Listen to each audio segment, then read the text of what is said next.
जसवंत राव अम्बेडकर जो बाबा साहब के पौत्र हैं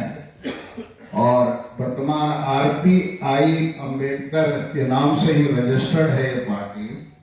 एंड जैसा मैंने कहा कि ओरिजिनली अगर बाबा साहब की बनाए हुए पार्टी है तो RPI, तो उसके स्तंभ पर अगर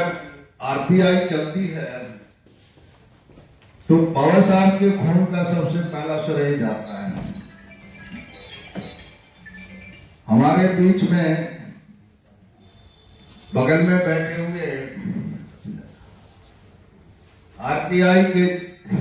general secretary, national general secretary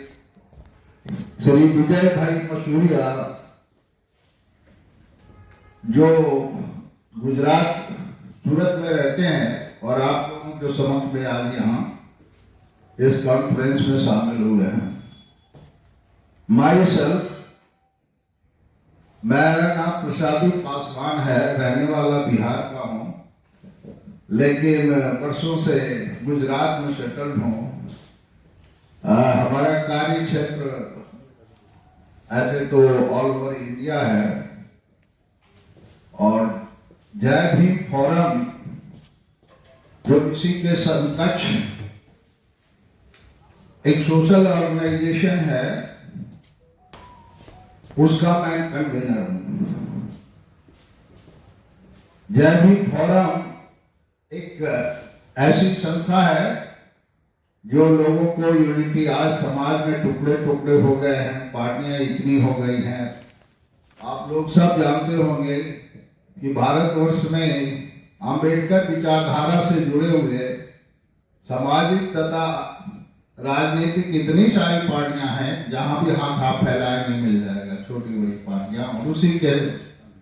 साथ उनके नेतृत्व भी उसी तरह से बना हुआ है। उसको हम लोग प्रयास कर रहे हैं कि बिखरे बिखरे जो लोग फिर रहे हैं अम्बेडकर विचारधारा को लेकर के, और रियली में जो अम्बेडकर होना वो तो एक सपना जैसा ही लगता है, लेकिन जो उससे लाभ लेकर के समाज के कंधे पर चढ़ करके ऊपर पहुंच गए हैं, कारपोरेटर बन गए हैं, MLA बन गए हैं, MP बन गए हैं, मंत्री बन गए हैं, इवन राष्ट्रपति भी भारत का SC और ST भी हो गया है। लेकिन समाज का आज दुर्दशा वही है कि समाज में आप देख रहे हैं कि सामाजिक और आर्थिक विषमता इतनी बढ़ गई है, खास करके ये 10 वर्षों में, इस 10 वर्षों में सबसे ज्यादा परिस्थितियां बिगड़ी हुई हैं तो इसी समाज की बिगड़ी हुई हैं। एज ए होल पूरे देश में आर्थिक विपत्ति तो आई हुई है, सामाजिक जो हमारे अंदर समरसता था वो समरसता भी डैमेज हुआ है, उससे आप लोग कोई इनकार नहीं कर सकते हैं। इसी सिलसिले में अंबेडकर जी के सपनों को पूरा करने का एक संकल्प लेकर के बहुत दिनों के बाद आप पूछेंगे कि अंबेडकर जी तो बहुत ज्यादा पॉलिटिक्स में अपीयर नहीं कहेंगे, इनके भाई प्रकाश अंबेडकर जी का नाम तो सुना होगा, वो है महाराष्ट्र की राजनीति में और जगह भी एक्टिव तो हैं, लेकिन डॉक्टर भीमराव जसवंत राव अम्बेडकर मैं समझता हूं कि बाबा साहब के एक छाया बन करके, अब तो वो बचे नहीं है, लेकिन उनके नाम हम लोगों के बीच में कभी जा नहीं सकेगा।